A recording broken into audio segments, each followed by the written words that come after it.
ॐ अज्ञानतिरन्धस्य ज्ञानाञ्जनशलाकया चक्षुरुन्मिलितं येन तस्मै श्रीगुरुवे नमः। श्रीचैतन्यमनोभीष्टं स्थापितं येन भूतले स्वयं रूप कदा मह्यं ददाति स्वपदान्तिकं।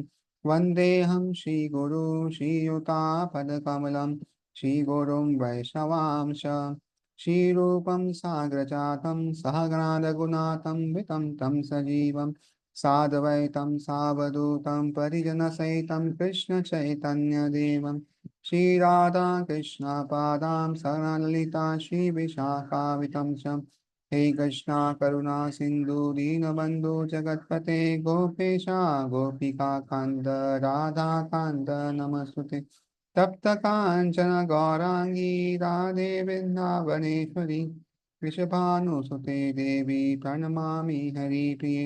वाञ्छाकल्पतरुभ्यश्च कृपा सिन्धुभ्य एव च पतितानां पावनेभ्यो वैष्णवेभ्यो नमो नमः। जय श्री कृष्ण चैतन्य प्रभु नित्यानंद श्री अद्वैत गदाधर श्रीवासादि गौर भक्तवृंदम। हरे कृष्णा कृष्ण कृष्ण हरे हरे हरे राम राम राम हरे हरे।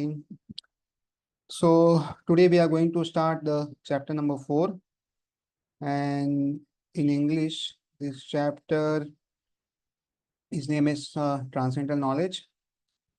So आज हम लोग फोर्थ चैप्टर स्टार्ट करने वाले हैं और इसका नाम है आध्यात्म ज्ञान।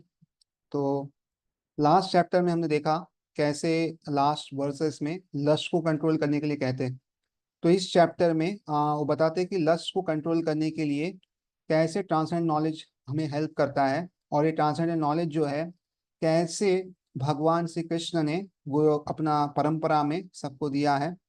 तो उसके बारे में हम देखेंगे। तो first 4 versus will speak about the lineage of transcendental knowledge कि कैसे ये हुआ, और बाद में अराउंड 5 to 10 वर्सेस तक हम देखेंगे कि the divine nature of Lord and Lord Krishna's appearance. तो ये दोनों का क्या है, ये दोनों हम देखेंगे। तो जितना अगर वर्सेस कंप्लीट हुआ इसमें से हम करेंगे, नहीं तो फिर अगली आगे देखेंगे।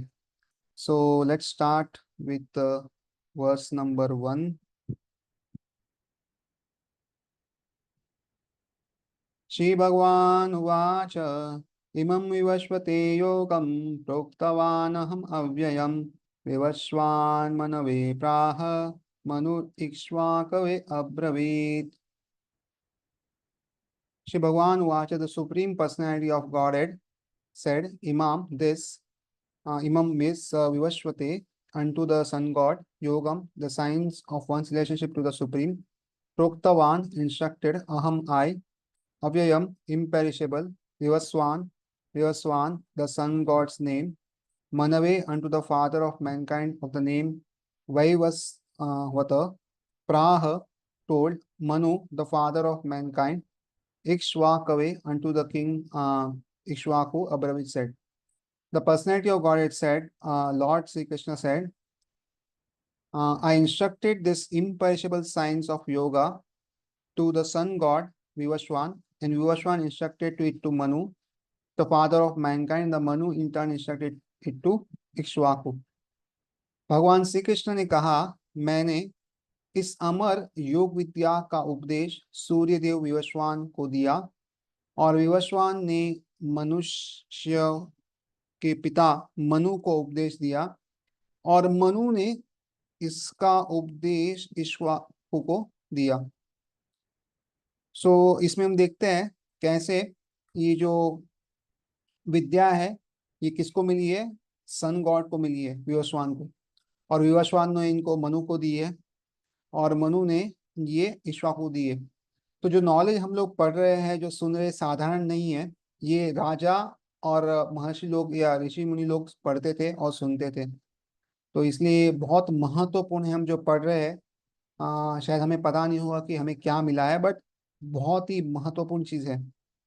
Herein we find the history of Bhagavad Gita traced from a remote time when it was delivered to the royal order of all planets, beginning from the sun planet.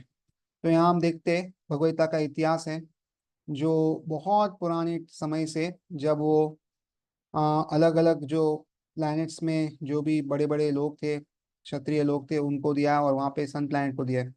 The king of all planets are specially meant for the protection of the inhabitants, and therefore the royal order should understand the science of Bhagavad Gita in order to able to rule the citizens and protect them from material bondage to lust. तो ये जो ज्ञान है, ये हम देखते हैं कि कैसे बड़े बड़े लोग लेते हैं। और ये क्यों लेते हैं बड़े बड़े लोग? क्योंकि ये लेने से वो अच्छे से राज्य कर सकते हैं, और समझ के क्या होगा, नागरिकों की प्रजा पर शासन करेंगे, और काम स्वरूपी जो बहुबंधन उससे बचा सकते हैं। क्योंकि लास्ट में देखा कैसे लत से बचना है, और ये नॉलेज है जो बचाएगा लत से, ताकि वो जन्म मृत्यु के चक्कर से मुक्त हो सकते हैं। तो ये मेन उसका कारण है। Human life is meant for cultivation of spiritual knowledge in eternal relationship with the Supreme Personality of Godhead, and the executive heads of all states and all planets are obliged to impart this lesson to the citizens by education, culture, and devotion.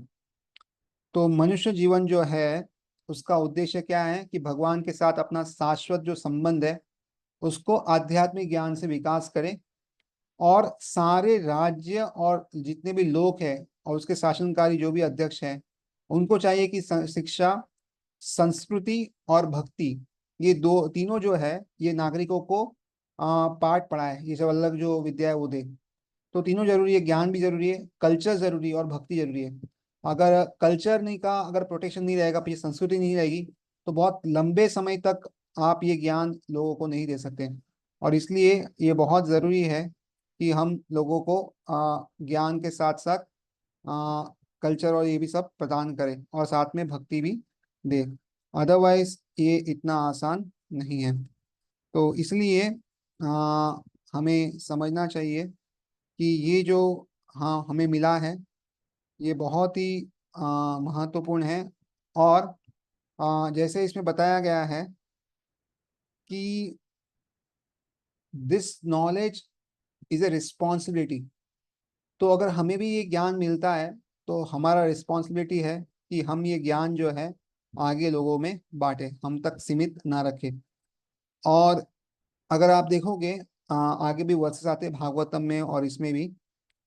So nobody can become a father, nobody can become a mother, nobody can become a guru or demigod if they cannot liberate their dependence from material world. तो कोई भी गुरु या माता पिता या कोई भी teacher या जो भी है, वो संबंध में अगर वो अपने नीचे के जो लोग हैं अपने, उनको अगर भगवत नाम पहुंचा नहीं सकते, तो उनको वो अधिकार नहीं है। तो इसलिए इसमें भी देखेंगे तो बहुत ज़रूरी है कि ये जो विज्ञान है वो उनको देने का कारण है। In other words, the executive heads of all states are intended to spread the science of Krishna consciousness so that the people may take advantage of this great science and pursue successful path utilizing the opportunity of human form of life. तो अब बाकी के शब्दों में कहेंगे तो जो भी यहाँ के मेन लोग हैं, उनका उद्देश्य है उनके समस्त लोगों का जो है शासन कार्य जो है, उनको चाहिए कि ये जो है सबको दे, और कृष्ण भावना का प्रचार उनको करना चाहिए, जिससे क्या होगा, जनता जो है इस महाविद्या का लाभ उठा सकते हैं जितने भी लोग हैं, और मनुष्य जीवन को जो अवसर क्या लाभ हमें प्राप्त है उसको उठाने में हम सफल रहेंगे। और इसलिए ये मार्ग हम अपना सकते हैं, ये हमें करना चाहिए। In this millennium, the sun god is known as Vivaswan, the king of the sun, which is the origin of the all planets within the solar planet. तो ये भी जो सन गॉड है, ये भी एक पदवी, जैसे इंद्र है ये पदवी है, हर एक का नाम होता है। तो इसमें नाम है विवस्वान, जो राजा है उनका नाम विवस्वान है, जो इस मिलेनियम में है। तो in the Brahma Samhita it is stated. तो ब्रह्म संहिता में एक्चुअली पूरा तो नहीं है बट पांचवा अध्याय है, तो उसमें सब देवी देवताओं के बारे में बताया है कि उनका और भगवान का क्या नाता है। तो इसमें सूर्य के बारे में ये वर्स आता है 52 वाला। यक्षुरेश सविता सकल ग्रहाणाम राजा समस्त सुर मूर्ति Rasesh Teja यस्याज्ञया भ्रमति संभृता कालचक्रो गोविन्दमादिपुरुषं तमां भजामि। Let me worship Lord Brahma said, the Supreme Personality of Godhead, Govinda, Krishna, who is the original person and whose order the sun, which is the king of all planets, is assuming immense power and heat. The sun represents the eye of the Lord and traverses its orbit in obedience to the order.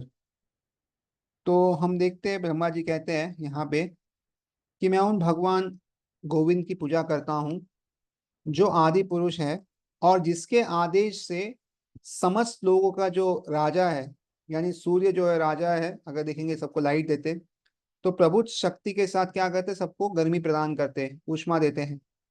और ये जो सूर्य भगवान है उसके जो नेत्र है, तो ये भगवान के अगर देखेंगे आंखें जो है सूरज और चंद्रमा, ये दोनों एक एक नेत्र के अनुसार उसको माना जाता है कि एक आंख सूर्य और एक चंद्रमा है। और भगवान के आज्ञा के अनुसार ही वो चलते हैं। अदरवाइज अगर आप देखोगे ना, तो कोई भी एक कार्य करने के लिए हमें कितना संघर्ष करना पड़ता है। अगर रोज एक टाइम पे उठना है, रोज एक टाइम पे बैठना है, सोना है, कोई भी कार्य एक टाइम पे करना है, बहुत संघर्ष लगता है। अलार्म लगाना पड़ता है, उसके बाद भी हम बहुत बार उसको सो जाते हैं। लेकिन सूरज देखो इतने सालों से वही समय पे पूरा ईस्ट में आता है, फिर वेस्ट में आता है, ईस्ट में आता है, इतना चल रहा है सीजन्स के हिसाब से, और सब देखोगे ना तो लगातार चल रहा है। और ये क्यों हो रहा है?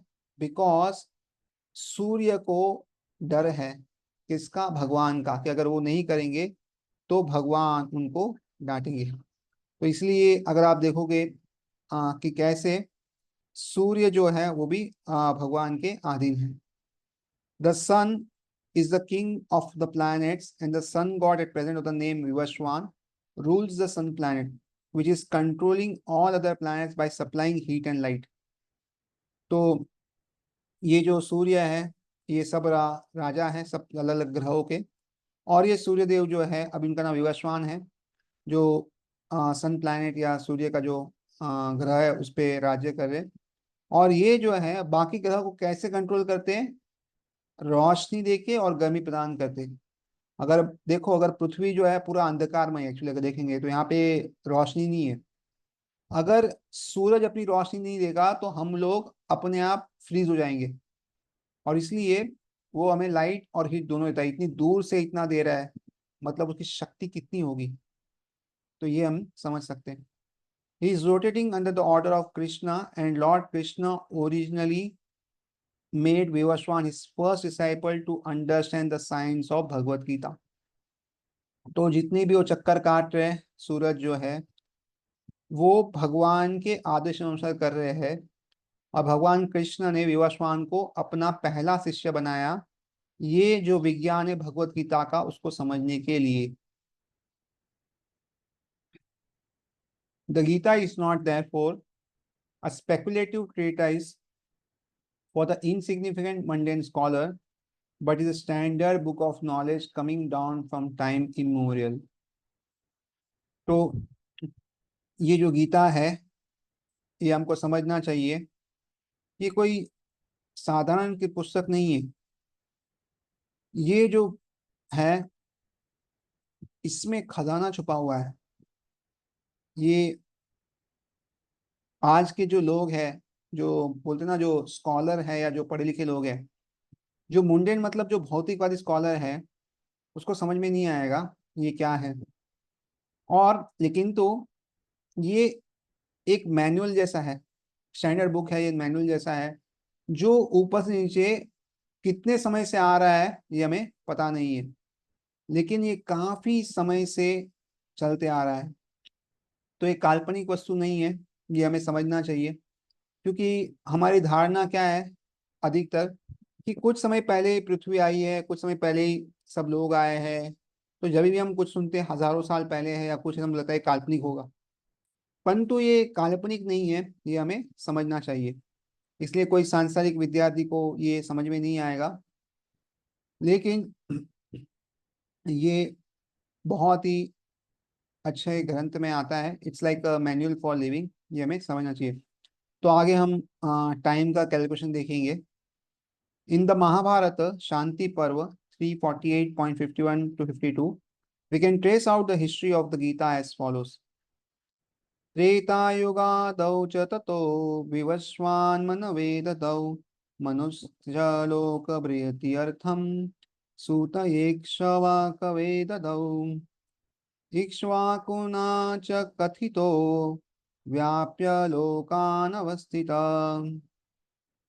In the beginning of the millennium, known as Treta Yuga, the science of the relationship with the Supreme was delivered by Vivaswan to Manu. Manu, being the father of mankind, gave it to his son Maharaj Ikshvaku, the king of this planet, this earth planet, and forefather of the Raghu dynasty, in which Lord Ramchandra appeared. Therefore, Bhagavad Gita existed in human society from the time of Maharaja Ikshvaku. तो शुरुआत में त्रेता युग में ये जो विज्ञान है भगवान के संबंध के बारे में, वो विवस्वान को दिया गया। विवस्वान ने फिर मनु को दिया। मनु जो है वहां से, यहाँ से मनुष्य आया है नाम, क्योंकि वो सबके पिता है, सारे जितने भी लोग हैं। उन्होंने अपने जो पुत्र है इक्ष्वाकु को, उनको दिया। और इस तरह इक्ष्वाकु जो है इस बार पृथ्वी पर शासक कर रहे थे। और उससे रघुकुल के पूर्वज जाए, जिसमें भगवान श्री राम का अवतार हुआ। और इससे प्रमाणित होता है कि मानव समाज में महाराज इक्ष्वाकु के काल से ही ये भगवत गीता विद्यमान है या यहाँ पे है। तो इसलिए अभी इसका कैलकुलेशन आएगा जो हम देखेंगे।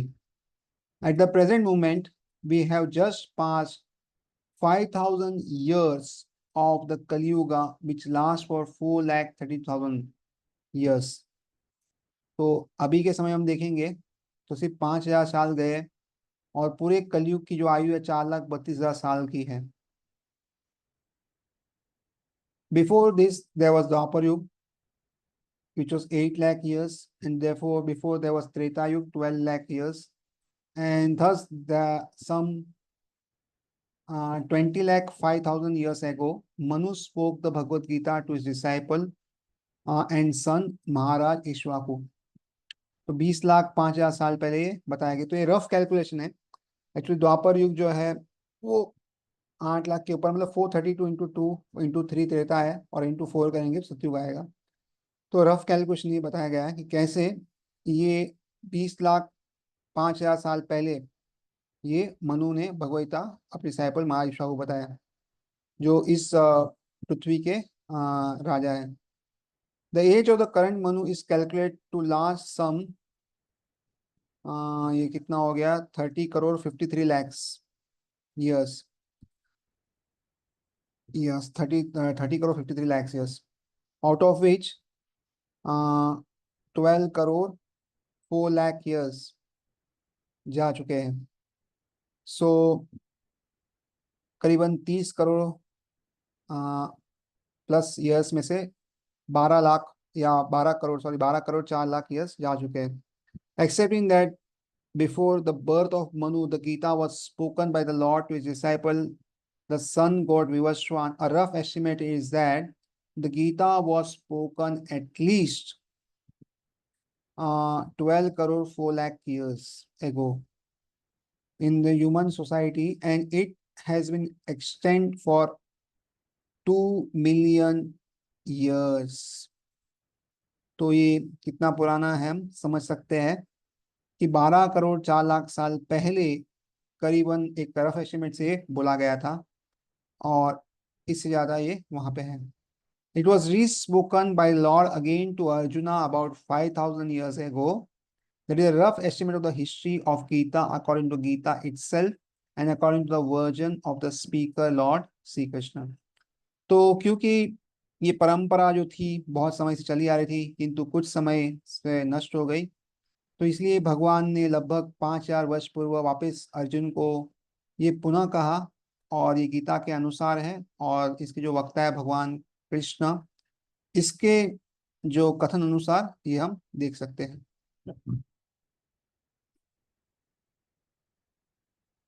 It was spoken to the sun god Vivaswan because he is also a Kshatriya and is the father of all Kshatriyas who are descendants of the sun god और द सूर्य वंश Kshatriyas.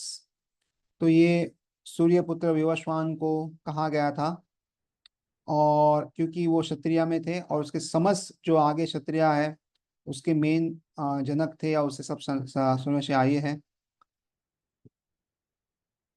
Because Bhagavad Gita is as good as the Vedas, being spoken by the Supreme Personality of Godhead, this knowledge is अपौरुषेय, super human.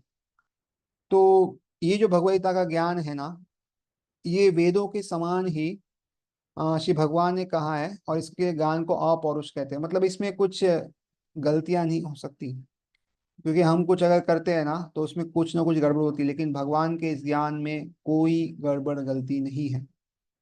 Since the Vedic instructions are accepted as they are without human interpretation, the Gita must therefore be accepted without mundane interpretation।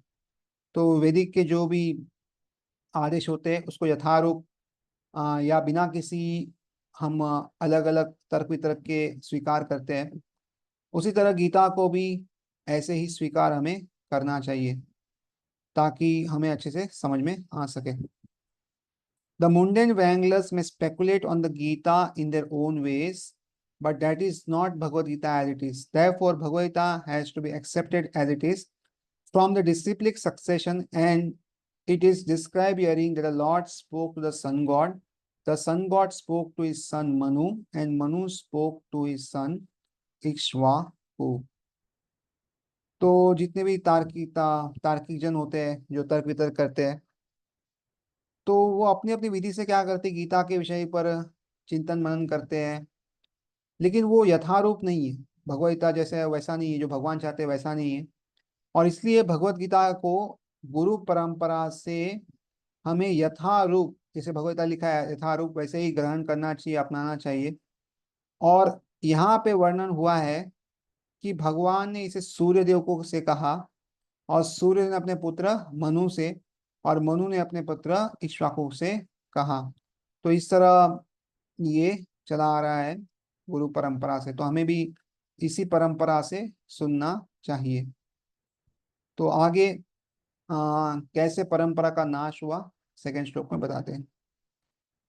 एवं परंपरा प्राप्तम इमं राजर्षयो विदु सकालेन हे महता योगो नष्ट परंतप।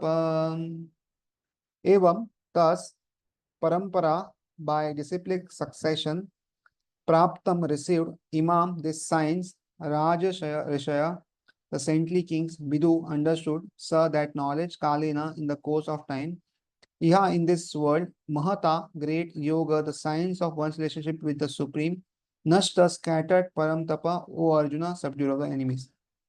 This supreme science was thus received through a chain of disciplic succession, and the saintly kings understood in that way. But in course of time, the succession was broken, and therefore the science as it is appears to be lost। तो इस प्रकार यह परम विज्ञान गुरु परंपरा द्वारा प्राप्त किया गया, और राज ऋषियों ने इसी विधि से इसे समझा, किंतु कालक्रम से यह परंपरा छीन हो गई, अतः यह विज्ञान यथारूप से लुप्त हो गया लगता है। सो वेरी इंपॉर्टेंट लेसन, यहाँ पे बहुत ही अच्छा लेसन है हमें समझने के लिए। अगर कोई चीज अगर हम तक सीमित रहती है और उसे हम आगे फॉरवर्ड नहीं करते, उसको डिस्ट्रीब्यूट नहीं करते, तो समझना चाहिए कि वो चीज खत्म हो जाएगी, नष्ट हो जाएगी। तो स्पिरिचुअल नॉलेज जो है वो बांटने से बढ़ता है, और इसी तरीके से हमें इसका कार्य करना चाहिए। हमें इसको बांटते रहना चाहिए, जितना हम इसे बांटेंगे इतना ये बढ़ेगा। अगर इसे हम नहीं बांटेंगे और हम तक सीमित रखेंगे तो कुछ समय के बाद ये अपने आप ही खत्म हो जाएगा। जिस तरह अगर आप कोई गांव के रास्ते से चले होंगे, कभी आपने देखा होगा, तो पैर से चलने का रास्ता होता है, पगपड़ी या ये बोलते हैं उसको। तो उसमें क्या होता है, बारिश के समय में ना अगर कोई वहां चलता है तो वहां पे बहुत सारी घास उग जाती है, और कुछ दिन के बाद वो रास्ता गायब हो जाता है क्योंकि वहां पे कोई चलता नहीं है। उसी तरह अगर हमें इस ज्ञान को बांटना है तो पढ़ के इसे बांट सकते हैं, और पढ़ के दूसरों को पढ़ाना है। तो खुद पढ़ना है, दूसरों को पढ़ाना है, इस तरह इसे बांटते रहना है, नहीं तो ये लुप्त तो हो जाएगा। जिस तरह ये ज्ञान आज स्कूल कॉलेज में कहीं दिया नहीं जाता, और इसलिए बहुत लोग इसे समझ नहीं पाते कि इसका हमारे जीवन में क्या महत्व है। और इसलिए देखो, ये सूर्य देव को दिया गया था और राज ऋषियों को दिया गया था, लेकिन कुछ समय के बाद क्या होगा, योग नष्ट परंतपा, ये भी लुप्त हो गया। दूसरी तरह अगर हम भी ये ज्ञान नहीं देंगे तो लुप्त हो जाएगा। इसलिए हमारी जवाबदारी है कि हम इसे समझे और आगे उसको नेक्स्ट पीढ़ी को भी दें। It is clearly stated that the Gita was specially meant for the saintly kings because they were to execute its purpose in ruling over the citizens. तो देखो, इसमें बराबर हमें समझ में आता है कि ये जो गीता है ये बहुत विशेष रूप है और राज ऋषियों को दिया जाता, क्योंकि वे इसका उपयोग करके प्रजा पर शासन करने वाले हैं। तो राज ऋषि क्या होते हैं, दे आर किंग्स, बट बहुत ही उनका जो बिहेवियर है ना वो सेंटली होता है। राजा है लेकिन ऋषि के जैसे कार्य करते हैं। वेरी ब्यूटीफुल कॉम्बिनेशन, बहुत अच्छा कॉम्बिनेशन है, और इससे जो राज्य करते हैं उससे बहुत प्रजा का भला होता है। Certainly, Bhagavata was never meant for the demonic persons who would dissipate its value for no one's benefit and would devise all type of interpretations according to personal whims. तो ये जो भगवद गीता है ये निश्चय ही किसी आसुरी पुरुषों के लिए नहीं है, जो इनसे किसी भी श्लोकों का जो भी लाभ लेना है ले सकते हैं, और अपने अपने अनुसार जो भी उसको उसका विवेचन करना है, अलग अर्थ देना है वो दे सकते हैं। तो अलग अलग विभिन्न विविध प्रकार का वो लोग उसको लाभ लेंगे, लेकिन जो सही चीज है वो कभी नहीं देंगे, तो इसलिए उनके लिए नहीं है। As soon as the original purpose was scattered by the motives of the unscriptural commentators, there arose the need to establish the disciplic succession. तो जिस तरह ये फिर से इसका जो उद्देश्य जो है वो नष्ट हो गया, क्यों देना था ये जो मुख्य उद्देश्य था मेन, क्यों, क्योंकि वहाँ के जो कथाकार थे, विवेचन थे करने वाले थे, वो थोड़े असाधु थे, थोड़े अच्छे लोग नहीं थे, और ऐसे लोगों के वजह से क्या हो गया, मूल उद्देश्य जो था वो खत्म हो गया, और इसलिए पुनः वापस गुरु परंपरा की में स्थापना करनी पड़ी। 5,000 years ago, it was detected by Lord himself that a disciplic succession was broken, and therefore he declared that the purpose of the Gita appeared to be lost. तो 5,000 साल पहले भगवान ने स्वयं ये उनको महसूस हो गया था कि ये गुरु परंपरा जो है वो स्थगित हो गई है, या इसको कहते हैं कि ये समाप्त हो गई है, और ये प्रतीति उनको हो गई थी, और इसीलिए उन्होंने फिर से इन्हें कहा।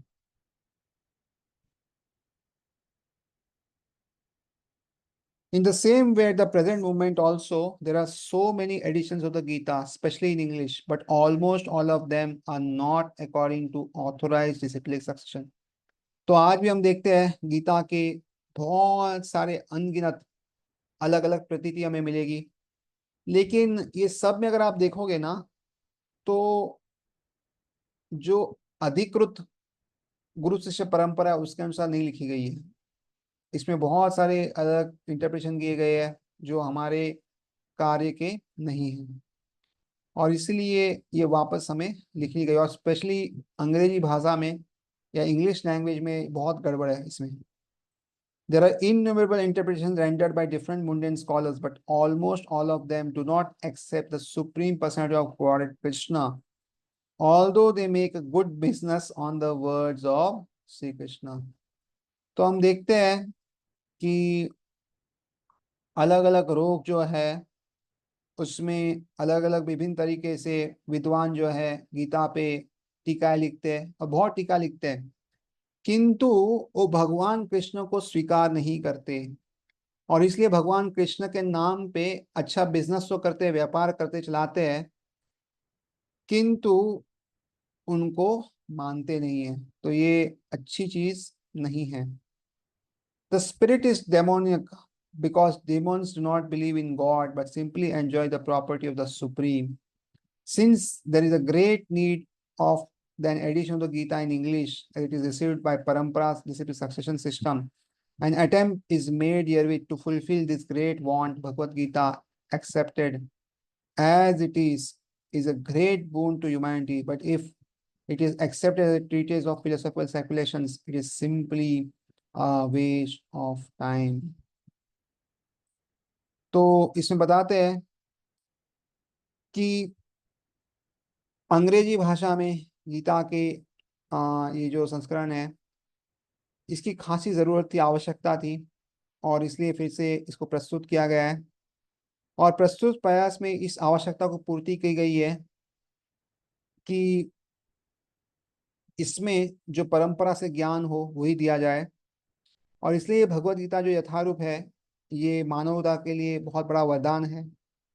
किंतु यदि इसे एक मानसिक चिंतन समझा जाए, या मेंटल स्पेकुलेशंस को बोलते हैं, तो यह समय का उपयोग नहीं होगा, या इससे हमारा समय जो है वो पूरी तरह बर्बाद हो जाएगा। तो ये हमें समझना चाहिए कि इसको कभी हम इसका मानसिक चिंतन अलग ना करें, मेंटल सेपरेशन ना करें, फिलोसॉफी सेपरेशन ना करें इसका, लेकिन जैसा है उसको वैसा समझने का प्रयत्न करें। तो सबमिशन इज वेरी इंपॉर्टेंट। अगर हम सबमिसिव नहीं है तो समझना बहुत मुश्किल है भगवद्गीता को। तो लेट्स सी वर्स नंबर 3। स एवायं मया ते अद्य योगप्रोक्ता पुरातन भक्तोऽसि मे सखा चेति रहस्यमय एतत् उत्तमम्। स the same eva certainly I am this maya by me te unto you adya today yoga the science of yoga prokta spoken puratana very old bhakta devotee asi you are me my Sakha friend cha also it is therefore rahasya mystery. He certainly etat this uttamam transcendental. This very ancient science of the relationship with the Supreme is today told by me to you because you are my devotee as well as my friend and can therefore understand the transcendental mystery of this science. आज मेरे द्वारा वही यह प्राचीन योग यानी परमेश्वर के साथ अपने संबंध का विज्ञान तुमसे कहा जा रहा है, क्योंकि तुम मेरे भक्त तथा मित्र हो, अतः तुम इस विज्ञान के दिव्य रहस्य को समझ सकते हो। तो देखिए, भगवान का अगर भगवद्गीता में समझना होगा तो एक तो हम उसके भक्त बनने हो चाहिए, और दूसरा हम उनके मित्र होने चाहिए। अगर हमारे अंदर ईर्ष्या है तो हम भगवद्गीता बिल्कुल नहीं समझ सकते, ये बहुत ही स्पष्ट है। तो इसलिए अगर हमें थोड़ा भी अगर श्रद्धा है तो उसको बढ़ाना चाहिए, और समझना चाहिए कि जितनी हमारी भगवान भक्ति के प्रति श्रद्धा बढ़ेगी, भगवान के प्रति श्रद्धा बढ़ेगी, उतना ही हमें ज़्यादा समझ में आएगा। तो ये आ, आगे परपोर्ट में प्रभुपाद कहते हैं, there are two classes of man, namely the devotee and the demon. The Lord selected Arjuna as a recipient of his great science owing to his being a devotee of the Lord. But for the demon, it is not possible to understand this great mysterious science. तो यहाँ पे अगर देखेंगे तो भगवान जो है वो कह रहे हैं कि दो तरह के लोग हैं, एक तो भक्त और एक राक्षस है। लेकिन भगवान ने विशेष तरह अर्जुन को क्यों पसंद किया? क्योंकि वो भगवान के भक्त है। और अगर कोई आसुरिक प्रवृत्ति का व्यक्ति है तो उसको कभी भी ये समझ में नहीं आएगा। ये उसके लिए गुह्य है, एक बहुत ही मिस्ट्री है, और मिस्टीरियस ये विज्ञान है, तो उसको ये कभी भी समझ में नहीं आ सकता। अभी प्रश्न ये उठेगा कि हाउ इज दिस मिस्ट्री, कि ये कैसे मिस्ट्री है, क्योंकि भगवद गीता का ना ज्ञान तो सब जगह अवेलेबल है। अभी ये बुक तो जो है यथारूप जो हम पढ़ रहे हैं वो सबके पास अवेलेबल होगा। तो अगर आश्चर्य व्यक्ति भी रहेगा तो ये क्यों नहीं समझ पाएगा वो। तो इसका मतलब समझना चाहिए। जिस तरह समझो हम स्कूल कॉलेज में पढ़ते हैं, कहीं पे अगर हम देखेंगे बहुत जगह पढ़ते हैं, तो हम देखेंगे कि ये जो स्कूल कॉलेज में हम जाते हैं, अगर सिर्फ किताब मिली तो पढ़ना समझना मुश्किल है, हमको टीचर भी चाहिए। और टीचर जो है वो सब्जेक्ट मैटर का अगर एक्सपर्ट होगा तो ही हम समझ सकते हैं। उसी तरह केवल खाली अगर भगवद गीता किसके पास आ गई और उसने भगवद गीता ली, तो उस भगवत गीता से अगर कोई भक्त के द्वारा अगर नहीं सुनते तो समझ में आना बहुत कठिन है। ये ऐसा हो गया कि हमारे पास चाबी जो है वो नहीं है, खजाना मिल गया घर पे, खजाने की चाबी नहीं है। तो वैसे ही ये बुक मिल गई है, लेकिन उसको समझ जो है वो समझ की चाबी जो है भक्तों के थ्रू ही आ सकती है, उसके थ्रू। अगर ये उसके बगैर नहीं आ सकती। तो इसलिए बहुत बार हम देखते हैं कि बहुत लोग भविता लेते हैं, बहुत लोग लेते हैं। अगर आप देखोगे मेरे ख्याल से करोड़ों में बट गई है, लेकिन उतने भक्त नहीं है जितनी भगवता बटी है। तो कारण क्या है उसका? क्योंकि खुद समझ नहीं जाए तो समझ में नहीं आएगी। और इसके लिए बहुत ही ध्यान पूर्वक, बहुत ही संयम से ये भक्तों के संग में इसे समझना पड़ेगा और सुनना पड़ेगा, तभी ये संभव हो सकता है, नहीं तो बहुत ही मुश्किल है। There are a number of editions of this great book of knowledge. Some of them have commentaries by devotees and some of them have commentaries by the demons.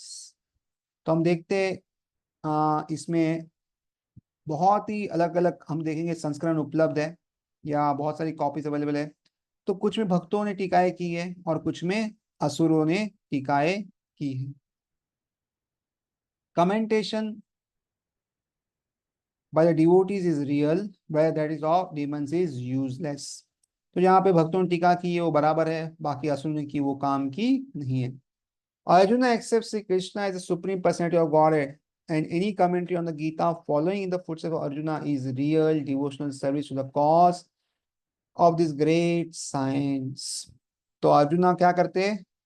भगवान कृष्ण को भगवान मानते हैं, उसके रूप में स्वीकार करते हैं।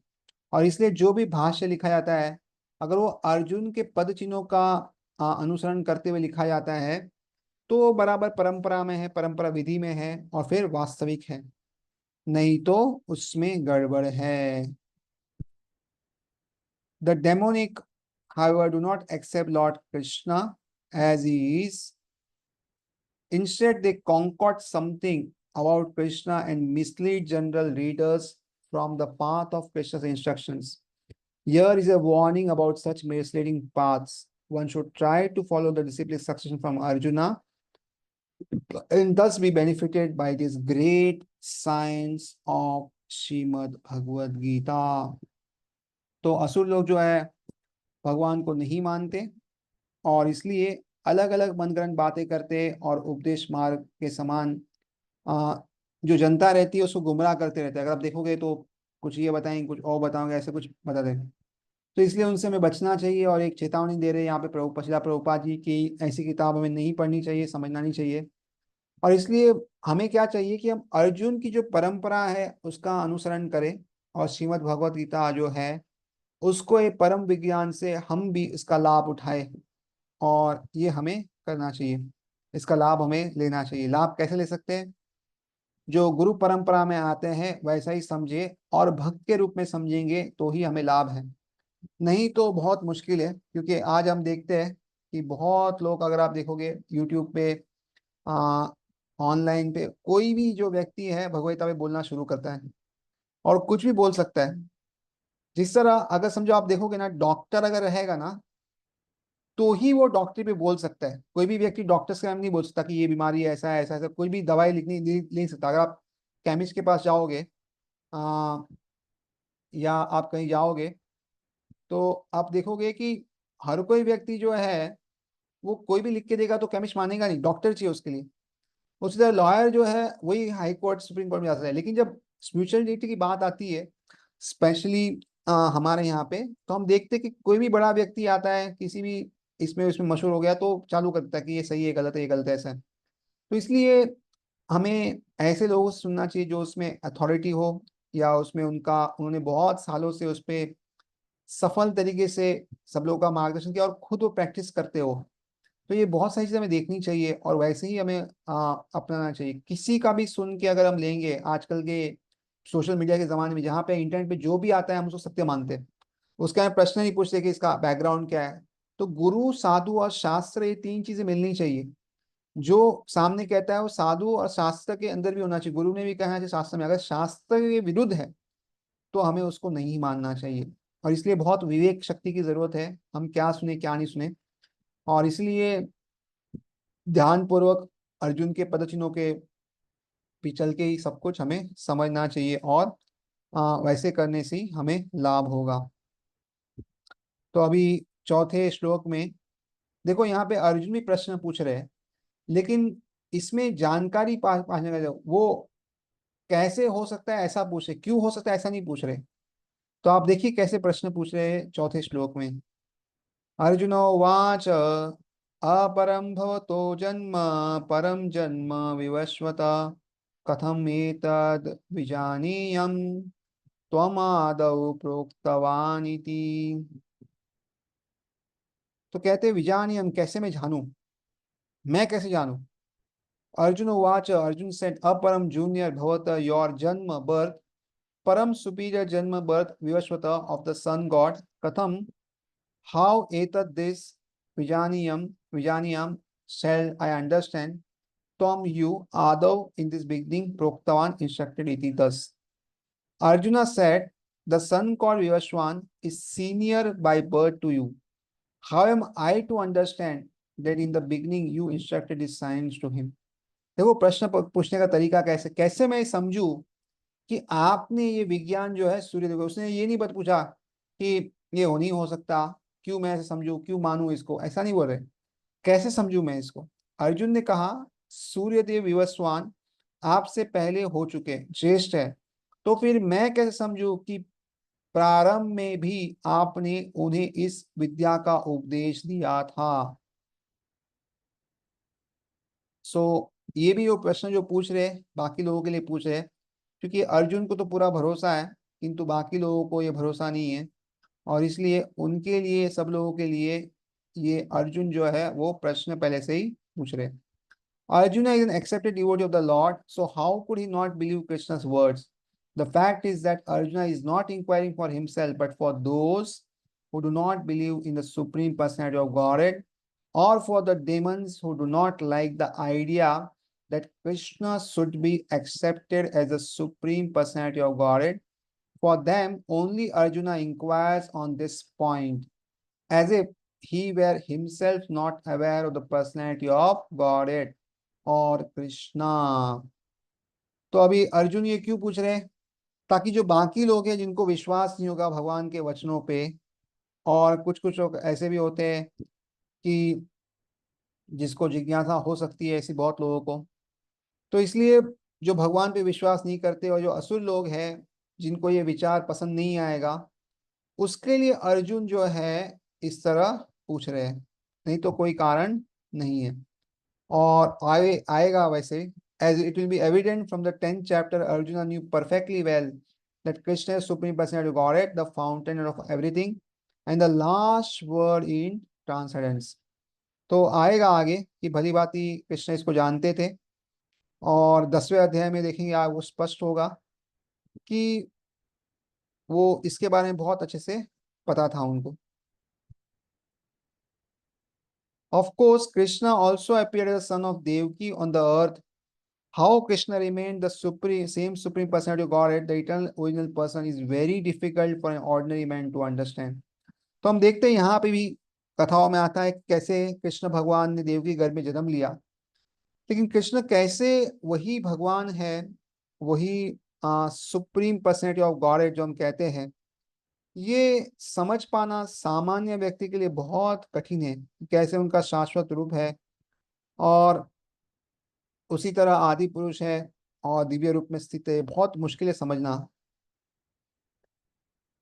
Therefore, to clarify this point, Arjuna put this question before Krishna so that he himself could speak authoritatively.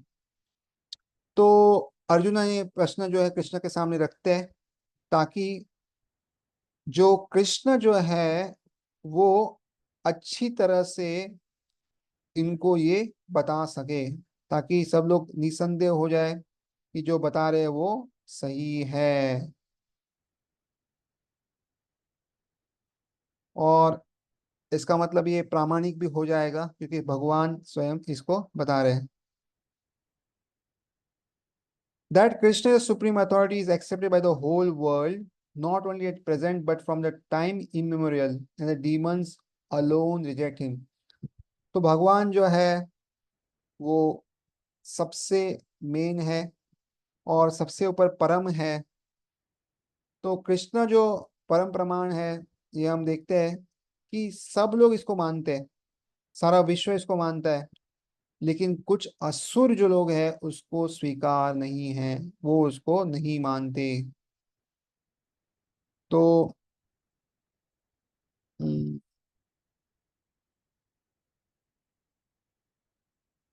तो आगे आता है arjuna put this question before him. Anyway, since Krishna is the authority accepted by all, Arjuna put this question before him in order that Krishna would describe himself without being depicted by the demons, who would try to distort him in a way understandable by to the demons and their followers.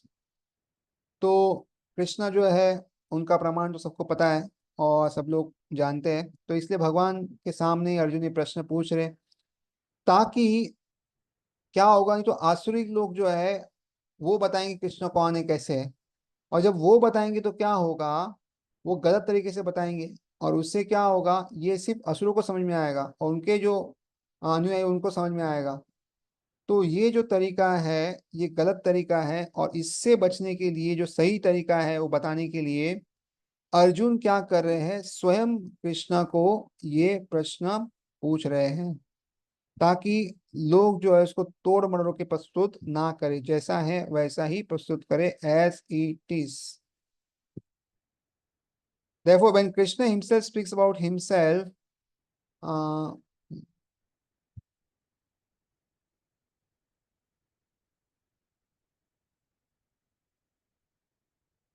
it is auspicious for all the worlds. To the demons, such explanations by Krishna himself may appear to be strange because the demons always study Krishna from their own standpoint. But those who are devotees heartily welcome the statements of Krishna when they are spoken by Krishna himself. तो हम देखते हैं भगवान के जो वाक्य है वो सबके लिए बहुत ही अच्छे शुभ है, तीनों दुनिया के लिए। लेकिन जब आसुरिक लोग हैं, जब ऐसे अलग अलग वाक्य जो भगवान कहते हैं उसको समझने का प्रयत्न करते हैं, तो वो जो है इसको अच्छे से स्वागत नहीं करते, और इससे क्या होता है उनको अलग अलग लगता है, वो अपने हिसाब से ही इसको पढ़ते हैं। लेकिन जब भक्त है इसको सुनते हैं तो हृदय से इसको स्वीकार करते हैं। The devotees will always worship such authoritative statements of Krishna because they are always eager to know more and more about him. The atheists who consider Krishna an ordinary man may in this way come to know that Krishna is superhuman, that he is Satchidanand Vigra, the eternal form of bliss and knowledge, that he is transcendental, and that he is above domination of the modes of material nature and above the influence of time and space. तो हम देखते हैं कि अगर इस तरह भगवान अगर खुद बताएंगे तो भक्त उनकी पूजा करते ही है, और साथ में ज्यादा से ज्यादा जानने की कोशिश करेंगे सारे भक्त। तो जो नास्तिक लोग हैं जो भगवान को एक साधारण व्यक्ति समझते हैं, वो भी कुछ समय क्या होगा ऐसा सब सुनेंगे और इस तरह समझेंगे कि कृष्णा जो है वो केवल सामान्य व्यक्ति नहीं है, वो सच्चिदानंद विग्रह है या भगवान है। और उनका जो रूप है वो कैसा है, सत मतलब हमेशा रहेगा, चित मतलब ज्ञानमय है, और आनंद मतलब हमेशा खुश में रहता है, हमेशा उसमें खुशी रहती है, कुछ दुख नहीं होता। और ये उनका रूप है।